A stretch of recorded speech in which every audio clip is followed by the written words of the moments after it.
नमस्कार दोस्तों, मेरे इस चैनल पर आपका स्वागत है।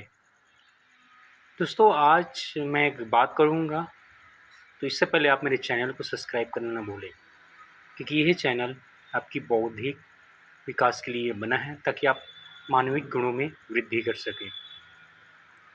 मैंने अभी कुछ समय पहले एक शॉर्ट वीडियो डाला था, कलयुग केवल नाम आधारा। ये अक्सर इस लाइन को बोला जाता है, गाया जाता है, कहा जाता है और लोग इसका गलत मतलब निकाल लेते हैं, गलत अर्थ निकाल लेते हैं। आज इस वीडियो पर आप इसका सही अर्थ जानेंगे, क्योंकि आज तक आप इस लाइन का गलत अर्थ निकाल कर भटक गए हैं और लाखों लोग भटक गए।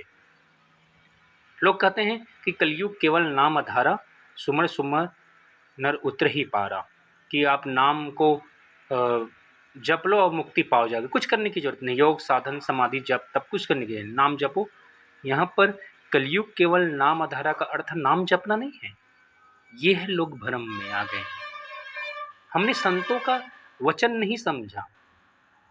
कलयुग केवल नाम आधारा का अर्थ क्या है? मीरा भाई पायो जी मैंने राम रतन धन पायो। संतों ने कहा नाम, मैं तो नाम दीवानी, मैं नाम का दीवाना।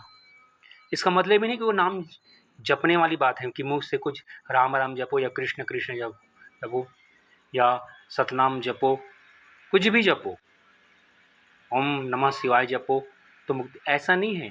ये नाम, इसका यहाँ पर नाम का अर्थ क्या हुआ? यहाँ पर नाम का अर्थ क्या हुआ? अब इस बात को समझिए। कबीर जी का एक बड़ा ही सुंदर वचन है कि बिन दरस बिन ज्ञान के नाम लिए क्या होए, आओ धन धन कहे धनी भय तो निर्धन भय न कोई। अगर नाम जपने से कुछ होता तो धन धन कहने से धनवान बन जाता, गरीबी मिट जाती, लोग को इतना संघर्ष करना नहीं पड़ता, लोग मरते नहीं भूख के मारे, धनवान बन जाते। जिस तरह धन धन कैसे कोई धनवान नहीं बन जाता, काम करना पड़ता है, पैसे कमाना पड़ता है, इसी तरह भगवान भगवान या राम राम या कृष्ण कृष्ण या ओम नमः शिवाय या दुर्गा दुर्गा, गणेश गणेश, इस या गायत्री मंत्र पढ़ने मात्र से कोई मुक्ति नहीं मिल पाएगा। कुछ भी नाम को जपो, सतनाम जपो, मुक्ति नहीं मिलेगा। यहाँ पर नाम का हमको अर्थ समझना है। कबीर जी कहते हैं बिन दरस बिन ज्ञान किए, यानी आप पहले परमात्मा का ज्ञान और दर्शन, ये दोनों आपके पास होना चाहिए। अब लोग कहेंगे दर्शन तो कर रहे हैं मूर्ति में, मूर्ति में नहीं, साक्षात दर्शन और ज्ञान। अभी ज्ञान क्या है? लोगों ने ज्ञान का भी अलग अर्थ निकाल लिया, अरे हमने पुस्तक पढ़ लिया हम ज्ञानी हो गए। ऐसा नहीं, ज्ञान का अर्थ होता है देखना, पर ज्ञान ही ब्रह्म, परमात्मा ज्ञान ही परमात्मा है और परमात्मा का दर्शन ही ज्ञान है। दरस बिन ज्ञान, ये दोनों एक ही चीज है। तो यहाँ पर ज्ञान का अर्थ होता है परमात्मा को देखना, परमात्मा की साक्षात जानकारी। और ये कब होगा? जब आप किसी तत्वज्ञानी सदगुरु के शरण में जाकर उसको नाम दीक्षा लेंगे और साक्षात देखेंगे। अब संसार में कई गुरु दीक्षा देने वाले हैं, लोग कहते हैं कि ना ये नाम जपो तो परमात्मा मिल जाएगा।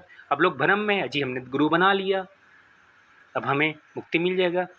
गुरु का भी एक नियम है, जो गुरु कहे कि इस नाम को जब परमात्मा मिल जाएगा, तो यहाँ पर भी कबीर का वो वचन लागू होता है कि बिन दरस बिन ज्ञान के। अगर आपने गुरु बना भी लिया है और वो आपको बिना परमात्मा का दर्शन कराए ज्ञान दे, नाम दिया है, क्योंकि लोग कहते हैं कि ये नाम जपो परमात्मा मिल जाएगा, नहीं, नाम से परमात्मा नहीं, परमात्मा मिलने के बाद नाम जपना है। बिन दरस बिन ज्ञान के नाम लिए क्या होए, कबीर ने स्पष्ट कर दिया कि बिना परमात्मा के दर्शन से नाम लिए क्या होए। कोई भी नाम जपो, सतनाम, 5 नाम, सोहम नाम, मोहम नाम, कुछ भी नाम जपो, बिना दर्शन और ज्ञान के वो नाम काम नहीं करेगा। ये कबीर जी कह रहे हैं बिन दर्श बिन ज्ञान के नाम लिए क्या हो। तो सबसे पहले क्या है? सबसे पहले आप किसी गुरु के शरण में जाओ, ज्ञान लो। ज्ञान में वो क्या करेगा? परमात्मा को साक्षात दिखाएगा। ऐसा नहीं कि कोई अभ्यास दे दिया, योग दे दिया, नाम दे दिया, साधना दे दिया, कहेगा परमात्मा मिल जाए। जिस दिन जाओ उसी दिन वो पहले परमात्मा को साक्षात दिखाए, परमात्मा को दिखाए और उसके बाद कोई नाम दे। पहले परमात्मा का दर्शन फिर नाम, तब नाम काम करेगा। तो यहाँ पर तो हो गया पहले परमात्मा को देखना, परमात्मा को देखना। आज संसार में बहुत सारी संस्थाएं चल रही है, कोई को योग दिया गया है, कोई को साधना दी, कोई अभ्यास दिया है, किसी को नाम दिया गया है, कोई को सांसों में चढ़ाया जाता है, किसी को श्वास में जपवाया जाता है, किसी मुख में कोई स्मरण करवाया जाता है। सबसे पहले गुरु तो आपको परमात्मा को दिखाएगा, क्योंकि परमात्मा को पहले देखना है, फिर नाम जपना है, न कि नाम जपना है और परमात्मा मिल जाएगा। जिस गुरु के पास जाओ पहले वो परमात्मा दिखाए फिर नाम दे। तो नाम दीक्षा देने का अर्थ क्या है? पहले परमात्मा का दर्शन फिर नाम। और ऐसी एक मैं संस्था जानता हूँ जिससे मैं खुद जुड़ा हूँ, संत निरंकारी मिशन, जहाँ पर आप जाओगे तो पहले परमात्मा का दर्शन दिया जाता है, दर्शन कराया जाता है, ज्ञान दिया जाता है, फिर नाम जपवाया जाता है। और नाम कोई मुंह से नहीं, हर काम करते हुए स्मरण मात्र से सूरत में याद रहना चाहिए। और एक चीज़, हाँ, ये तो हुआ गुरु का ज्ञान, परमात्मा का दर्शन और फिर नाम जपना। तो नाम कैसे जपना है? मुख से नहीं। मुख से ठीक है, मुख से जपो, गाली देने से अच्छा है मुख से जपो, श्रेष्ठ है। लेकिन वो नाम आपको याद होना चाहिए खाते उठते बैठते। कबीर जी ने एक ही बड़ी सुंदर कहा कि सुमरन की सुधियों करो जोग अगर पनिहार, हिले डुले सूरत में कबीर करे विचार। मतलब मैं इस तरह सुमरन करूं जैसे राजस्थान में देखो महिलाएं बहुत दूर तक मटका लेकर सिर पर जाती है, 4-5 मटके। राजस्थान की ज़मीन जानते हो, उबड़ खाबड़ रेतीली ज़मीन, और साथ में सहेलियां भी हैं, बातें कर रही है, पैदल चल रही है और 4-5 मटके सिर पर रखी है, बातें कर रही है, चल रही है, हंसी मजाक कर रही है, लेकिन उसका एक ध्यान बना हुआ है मटके पर। जैसे बैलेंस बिगड़ा ऐसे हाथों कर लिया। इसी तरह संसार के काम करते हुए हमें याद होना चाहिए परमात्मा। इसको नाम सिमरन कहते हैं। ये है नाम, न कि मुख से जपना, न कि मुख से जपना। तो इस कलयुग केवल नाम धारा कर, ये नहीं कि आप नाम जपना है। यहाँ पर कलयुग केवल नाम का धारा है कि किसी सदगुरु के पास जाओ और वो आपको पहले परमात्मा का दर्शन कराए, फिर कुछ नाम दे। उस नाम को, नाम इसलिए कि गुरु एक नियम बनाता है, लेकिन उस नाम को जपने का, मुँह से जपने का विधि नहीं बताता, उसको जीवन में उतारता है, व्यवहार में मानसिक रूप से आपको ग्रहण कराता है कि ये याद रहे परमात्मा। और देखते हुए, परमात्मा को देखते हुए सिमरन करना है, याद करना है। ऐसे भी किसी को देखे बिना प्यार नहीं हो सकता। गोस्वामी तुलसीदास ने बड़ा ही सुंदर कहा कि बिन देखे ना होई प्रीति, स्पष्ट कर दिया कि बिना परमात्मा को देखे बिना प्यार हो ही नहीं सकता। हमने रामायण के इस अर्थ को समझा। हम नाम जप रहे हैं, भक्त बन रहे हैं, वो अपने आप को धार्मिक कह रहे हैं, हम भक्त बन रहे हैं। गोस्वामी तुलसीदास स्पष्ट कह दिया कि बिन देखे न ही प्रीति, बिना देखे परमात्मा से प्यार हो ही नहीं सकता। इसका मतलब गोस्वामी तुलसीदास ने पहले परमात्मा को देख लिया था। लोग मूर्ति को पूज रहे हैं और कह रहे हैं कि हम मुक्ति पा जाएंगे, हम भगवान के भक्त हैं, नाम जप रहे।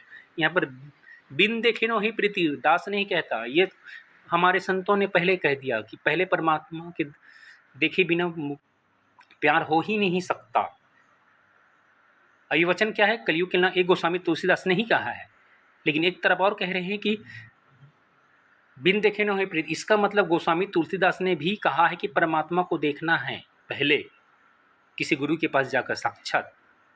और ऐसे भी गोस्वामी तुलसीदास ने भी गुरु बनाया था, नरहरि उसका गुरु नाम था, उसका गुरु का नाम था नरहरि। समझ में आया? नरहरि से उसने परमात्मा का दीक्षा लिया था, परमात्मा को साक्षात देखा था उसने, किसी मूर्ति में नहीं, साक्षात देखा था।